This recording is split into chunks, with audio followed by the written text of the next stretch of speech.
7મા રાષ્ટ્રીય પોષણ માહ 2024ના શુભારંભ પ્રસંગે આપણી સૌની સાથે મંચ ઉપર ઉપસ્થિત કેન્દ્રીય મંત્રી શ્રીમતી અન્નપૂર્ણા દેવીજી,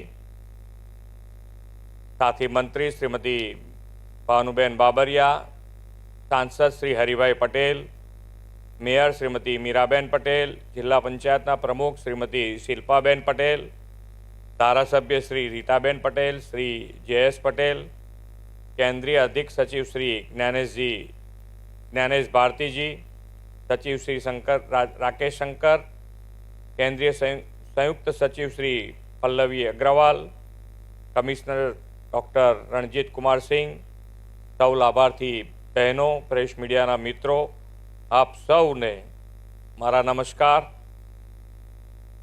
પ્રદૂષણ પર્વની આપ સૌને અંતઃકરણથી શુભકામનાઓ પાઠવું છું। અને ગુજરાતમાં છે એવું તો લાગવું જોઈએ ને આપણને, ગુજરાતમાંથી શરૂ થઈ રહ્યું છે। વિશ્વ નેતા અને આપણા યશસ્વી વડાપ્રધાન શ્રી નરેન્દ્રભાઈ મોદીએ વિકસિત ભારત 2047નો સંકલ્પ કર્યો છે। કોઈ પણ દેશ અને રાજ્ય વિકસિત ત્યારે જ બની શકે જ્યારે તેની પેઢીઓ સ્વસ્થ, સક્ષમ અને સબળ હોય, સુપોષિત હોય, માતા અને બાળક તંદુરસ્ત અને પોષણક્ષમ હોય। તે સ્વસ્થ રાષ્ટ્ર માટે પાયાની શરત છે। સામાન્ય રીતે લોકોમાં એવી છાપ છે કે કેલરીવાળો અને યોગ્ય ખોરાક, દૂધ, ફળ, ફળાદી આપો એટલે કુપોષણ જતું રહેશે। આદરણીય વડાપ્રધાન શ્રી નરેન્દ્રભાઈ એવા આગવી સોચ ધરાવતા નેતા છે કે કોઈ પણ સમસ્યાનું હોલિસ્ટિક એપ્રોચથી નિવારણ તેમનું પોતાનું વિઝન રહ્યું છે। આવા જ વિઝન સાથે માતા અને બાળ સ્વાસ્થ્ય સાથે જોડાયેલી આખી ઇકોસિસ્ટમ બદલાવ લાવી વધુ સુદૃઢ કરવાનો નવતર અભિગમ તેમણે અપનાવ્યો। એના પરિણામ રૂપે દેશને 2018માં રાષ્ટ્રીય પોષણ મિશનની ભેટ મળી અને પોષણ માસની ઉજવણીથી સહી પોષણ દેશ રોશનનો મંત્ર સાકાર કરવાની શરૂઆત થઈ। વડાપ્રધાનશ્રીએ સમાજની મુખ્ય 4 જાતિઓ ગરીબ, અન્નદાતા, યુવાન અને નારી શક્તિના સશક્તિકરણથી વિકસિત ભારતની પ્રેરણા આપણને આપી છે। નારી એટલે કે માતા, બહેનો, દીકરીઓના યોગ્ય પોષણ, ખાસ કરીને સગર્ભા બહેનો, ધાત્રી માતાઓ અને પુખ્ત વયની દીકરીઓના પોષણને તેમણે પ્રાથમિકતા આપી છે। આ ઉપરાંત વિકસિત ભારતના નિર્માણના પાયારૂપ ભાવિ પેઢી એવા બાળકોને પણ પોષણક્ષમ બનાવવાની મુહિમ ઉપાડી છે। આપણે આ માટે વડાપ્રધાનશ્રીના નેતૃત્વ અને માર્ગદર્શનમાં પાછલા 6 વર્ષથી સપ્ટેમ્બર માસને પોષણ માસ તરીકે ઉજવીએ છીએ। આજે 7મા તબક્કાના પોષણ માહનો રાષ્ટ્રવ્યાપી પ્રારંભ આદરણીય વડાપ્રધાનશ્રીની જન્મભૂમિ ગુજરાતથી થઈ રહ્યો છે, તે આપણા માટે ગૌરવની વાત છે। આદરણીય વડાપ્રધાનશ્રીએ સૌનો સાથ, સૌના વિકાસના મંત્રને રાષ્ટ્રહિત અભિયાનમાં જનભાગીદારી જોડીને સાકાર કરવાની નવી પ્રેરણા આપી છે। તેમણે દેશની આંગણવાડી કેન્દ્રો, આશા બહેનો, આંગણવાડી કાર્યકર બહેનો આ અભિયાનના સ્ત્રોત બનાવ્યા। છેક અંતરિયાળ ગામો સુધી વાત પહોંચાડી કે વિકસિત દેશને, વિકસિત સમાજ માટે સૌએ સાથે મળીને કુપોષણ સામેની લડાઈ લડવી પડશે। સ્વસ્થ, તંદુરસ્ત સમાજના નિર્માણના વડાપ્રધાનશ્રીના આહ્વાનને લોકોએ પણ વધાવી લીધું અને પોષણ અભિયાન આજે જન આંદોલન બન્યું છે।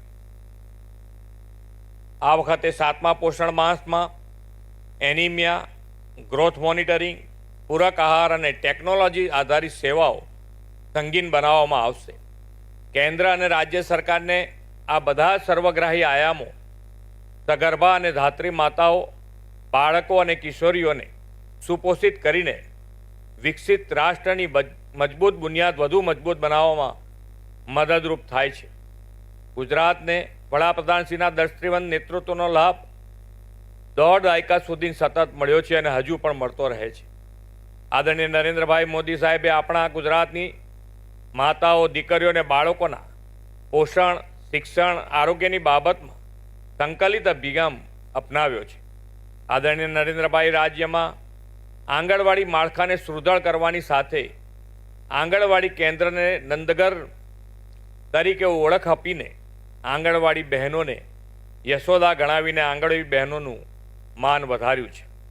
રાજ્યમાં ખાસ કરીને આદિવાસી વિસ્તારમાં બાળકોનું પોષણ સ્તર સુધરે તે માટે દૂધ સંજીવની યોજના દ્વારા આશરે અંદાજે 13 લાખ બાળકોને પેસ્ચ્યુરાઇઝ ફોર્ટિફાઈડ ફ્લેવર્ડ દૂધ આપણે આપીએ છીએ.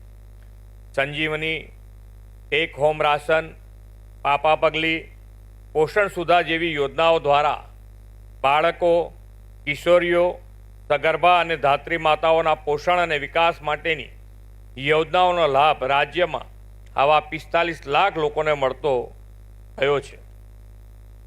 મુખ્યમંત્રી માતૃશક્તિ યોજના દ્વારા સગર્ભા બહેનોને વધારાનું પ્રોટીન આપવા માટેની એક 1000 દિવસની આ યોજના ગુજરાત સરકાર દ્વારા શરૂ કરવામાં આવી છે. કુપોષણ સામેની આપણી સહિયારી લડતના સકારાત્મક પરિણામ મળતા થયા છે. આદરણીય નરેન્દ્રભાઈએ ગુજરાતમાં વુમન લેડ ડેવલપમેન્ટનો પાયો નાખ્યો છે. મહિલા સશક્તિકરણની દિશામાં તેમના નેતૃત્વમાં વર્ષ 2006માં નારી ગૌરવ નીતિ જાહેર કરનારું ગુજરાત દેશનું પહેલું રાજ્ય હતું. નારી શક્તિના આધારે વિકસિત ગુજરાત અને વિકસિત ગુજરાત થકી વિકસિત ભારતના નિર્માણની દિશામાં આગળ વધતા આજે આપણે નારી ગૌરવ નીતિ 2024 લોન્ચ કરી છે. આદરણીય વડાપ્રધાનશ્રીએ માત્ર માતા, બહેનો, બાળકોના પોષણની જ નહીં, પર્યાવરણના પોષણની પણ કાળજી રાખીને દેશભરમાં એક પેડ માં કે નામ અભિયાનની શરૂઆત કરાવી છે. ગુજરાતમાં 53,000 આંગણવાડીઓમાં એક પેડ માં કે નામ અન્વયે બાળકો પાસે વૃક્ષારોપણ કરાવવાની પહેલ પણ આપણે કરી છે. આદરણીય વડાપ્રધાનશ્રીના નેતૃત્વમાં ભારત ખૂબ ઝડપથી વિકાસના નવા આયામો સર કરી રહ્યું છે. આજે આપણો દેશ વિશ્વની 5મી મોટી આર્થિક મહાસત્તા બન્યો છે અને ખૂબ જ ઝડપથી આદરણીય નરેન્દ્રભાઈના નેતૃત્વમાં 3જી મોટી આર્થિક મહાસત્તા બનવાનો છે તે નિશ્ચિત છે. આર્થિક વિકાસની સાથે સાથે આપણે સ્વસ્થ તંદુરસ્ત સમાજ માટે એક પણ માતા, બાળક કુપોષિત ન રહે તે સુનિશ્ચિત કરીને વિકસિત ગુજરાતથી વિકસિત ભારત 2047 બનાવવું છે. આપણે સૌ કુપોષણ દૂર કરવાના સંકલ્પ સાથે પોષણ માહને સિદ્ધિના નવા સોપાન સર કરાવીએ એ જ અભ્યર્થના સાથે વિરમું છું. ભારત માતા કી જય. વંદે માતરમ. જય જય ગરવી ગુજરાત. ખૂબ